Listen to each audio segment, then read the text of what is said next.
bottom. You can see he's got his kepi on, and there's a few different styles throughout. He's got his dark blue frock coat. You notice he's got a bunch of buttons on the front, piping on the sleeves, on the collar. It's a fancier jacket. This is like a dress jacket back then. They did wear them out in the fields. If you notice, like my jacket's only got 4 buttons. A lot of theirs only have 4 buttons. That was the sack coat. So it's actually just a big piece of cloth sack. And it's their fatigue coat. So that they would use to fight in, to do jobs in, and things like that. Let's see, let's start with the front here. You see this cross belt going across here with this nice brass plate on his chest. It actually connects to his cartridge box, which you see here. And that's where he keeps all of his rounds. So he's got about 60 rounds of ammo in there. This thing here, when it's really polished and bright, you could actually see them across the field glistening in the sun. So it became a target, and if you see in the museum, sometimes you'll see a bullet punch through these. So a lot of times these guys will take them and throw them away. You see he's got his U.S. belt buckle. On this side of the belt, he's got his cap pouch, which holds percussion caps to fire the rifle. And on this side, he's got his bayonet. Now, unlike what you guys are wearing now, you have belts on like you do to hold your pants up. These were not meant for these. These were meant to hang things on. We actually have suspenders underneath that hold our pants up. So the belts back then were really used to hold things. On this side, he has his canteen. He has his haversack. Now this is where he keeps all of his food, his salt pork, his hardtack, anything he picks up along the way, his coffee and all. Inside here will get pretty nasty, grimy, you know, from all the meat and whatnot. So you would keep all your food in here because his backpack here, his knapsack, is where he would keep some clothes items like socks, a pair of underwear, shirts, whatever he would be able to get a hold of. And that's in the side that's against his back. On the side facing you is where you keep all your personal items. So any letters, you know, anything that you would want to carry with you that you wouldn't normally have in the field, you would keep in here. So you wouldn't want that nasty food in this bag ruining your clothes and your personal items. Around. And also you'll notice he's a corporal, he's got his stripes on. So the 2 are a corporal, 3 is a sergeant. We got a first sergeant who'll be coming up in a minute. He's got diamonds above his. And then there's a sergeant major and above that have more stripes. If you notice he's wearing a pair of light blue pants, sky blue. And that indicates volunteers. So this is a volunteer infantry unit.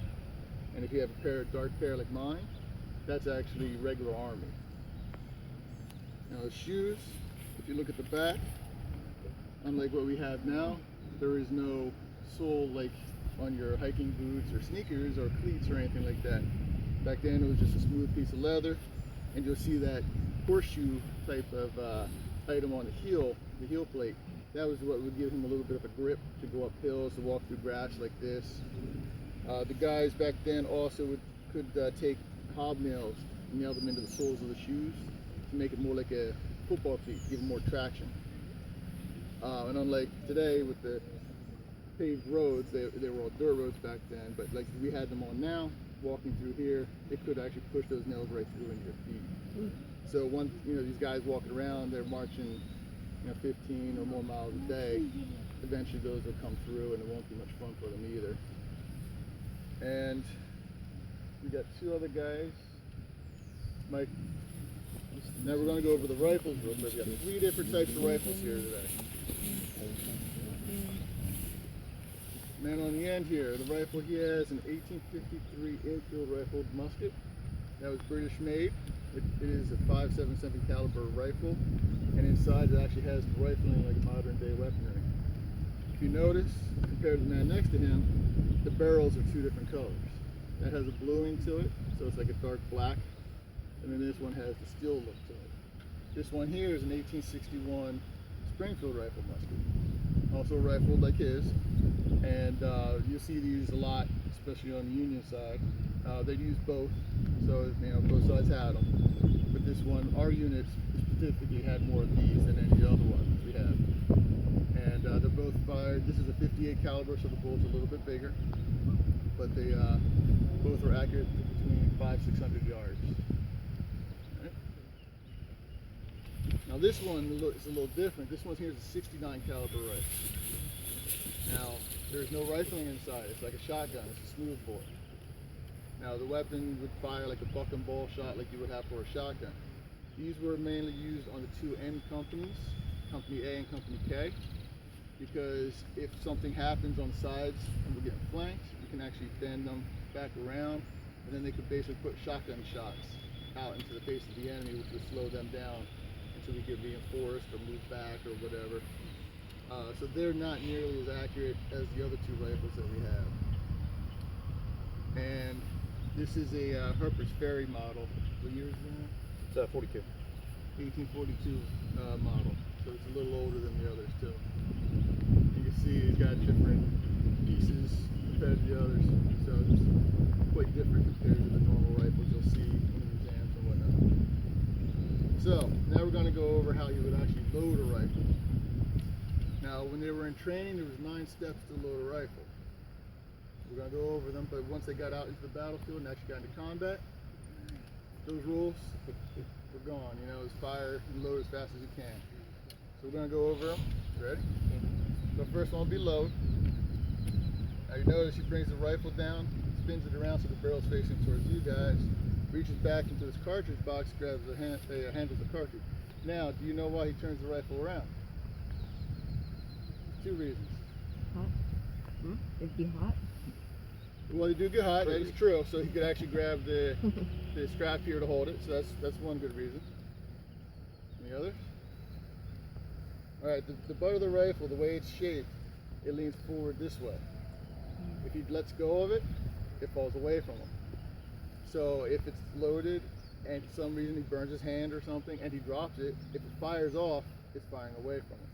It's not good for the men in the front rank, because if he does that, it falls on their back. 2, you'll see in a minute, is the ramrod is facing towards him, and you'll see why in a few seconds. So he'll handle cartridge. So he'll pull a cartridge out, stick it up to his mouth, and bite the end of it. Now, this is actually what a cartridge then would look like. This actually has a bullet in it. The bullet is actually here, so he's actually biting in the top end. That's where all the black powder is. Tear a cartridge. So he tears the cartridge and he puts it towards the end of the rifle, and charge cartridge. So he pours it in, and at that point you can see him squeezing the top. If the bullet was actually there, he'd be squeezing the bullet. And you would actually, well, this is a smooth bore, so you really wouldn't see it on this one, but you would have the tip of the bullet sticking out. Then he pulls the rammer out halfway, then he draws rammer, and he sticks on top of the bullet, and ram cartridge. That's that one. And he pulls it out halfway, return rammer. Now watch when he puts it down. Now see how he used his pinky to pull it down? Who knows why that is? That way, yeah, so his hand's not over top. So if that goes off, especially with a 58 caliber, the palm of your hand's pretty much gone at that point. Then prime. So at that point he'll pull the hammer back to half cock, which is actually the safety that it won't fire unless there's something actually wrong with the rifle. Then he puts the percussion cap on, and he goes to shoulder arms, and he's ready to go. Now that would have to be done he could fire 3 shots a minute doing those moves. During battle, that can vary of course due to movement and all that, but in general, each one had to be able to fire 3 rounds per minute. How waterproof were those cartridges into the? If they're in the box, they're okay, because it's a leather box with the cover over it. Yeah. But once they get exposed, if something happens, they're shot. Those are constant. I mean, if it's raining out, you have to be careful. Yeah, and even humidity can cause issues. Ready. Aim. Fire. As you can see. Yeah. Prime. That could have been from moisture being in there from being out overnight and things like that. Aim. Fire. There we go. Shoulder, arm. Finger post, mark. Question. Yeah. When we were at another tour, they were talking about the guys when they're loading, and they said how bad they had to be standing up to load it. You can load laying down. That's what I said. Yep. It was actually a ranger, but I said that in the movies, you always see them laying down doing it too. They said you had to have the barrel straight up to get it down. I think that's what the You Rambo. can load it while kneeling, so they can fire while kneeling and while in prone. Yeah. While loading in prone, it becomes very tricky because you got to roll onto your back, stick the rifle between your legs, and as a man with that hammer, you got to be very careful where you throw it, and then you have to load it over your head practically, or a little off to the side. Not easy, but it's doable. Yeah.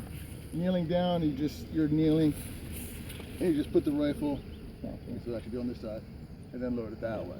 So it is very possible. Now they didn't do a lot laying doan, but if they had the opportunity to take cover, I was gonna say, they would when definitely do you're also being fired upon, I think I'd be laying down loading it. if they, yeah, if let's say, if like Pickets Charge, for example, they were behind the wall, they were laying down, the front rank could at least fire if they needed to. Out here, there's not much cover, they're gonna stand there and just pound on each other. And they're gonna do a company fire, which means every single guy in the company fire on command. Ready. Aim. Fire. So that'll be putting as much lead down range as possible. Now the next one they're going to do is firing by rank, which means front or rear rank would fire first, and the other would hold. In case of, like, let's say it's a territory in the woods, they charge across the field at us, then you would have a reserve, put down some fire, suppress them a little bit while your front and the rear rank is loading.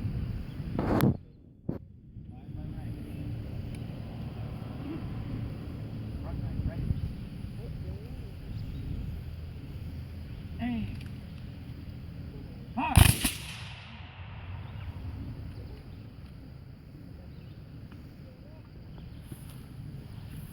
You're right, ready.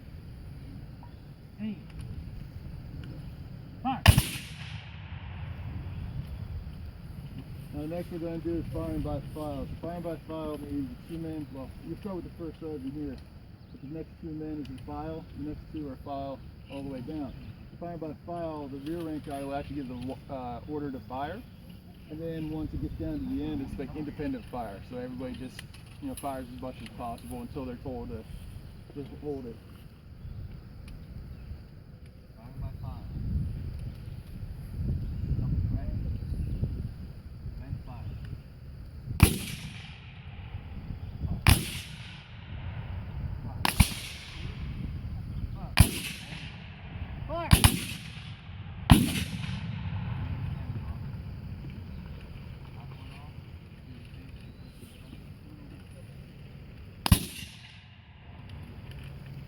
Now if they actually did have bullets in there, it would be a little bit louder because you'd have that pressure from the bullet being shoved out. This is just black powder. It's loud, but not loud.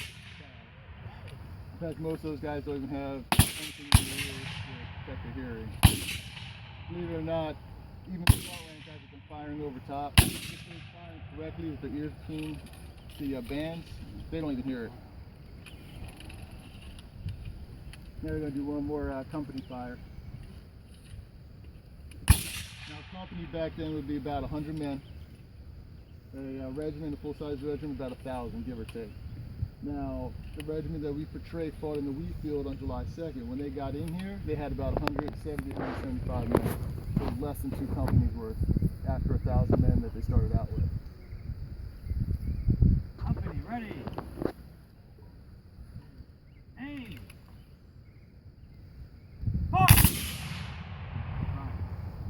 Now they're going to prime just to make sure that they all went off, because you saw some, a couple didn't go off or they were real slow firing.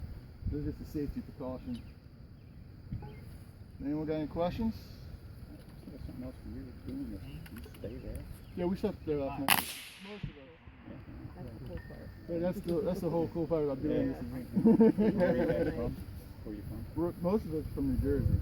Yeah, the guy I had up here doing the loading, he's actually from Delaware. Forward. So we got a whole East Coast range. Two ranks by the right flank. Mark.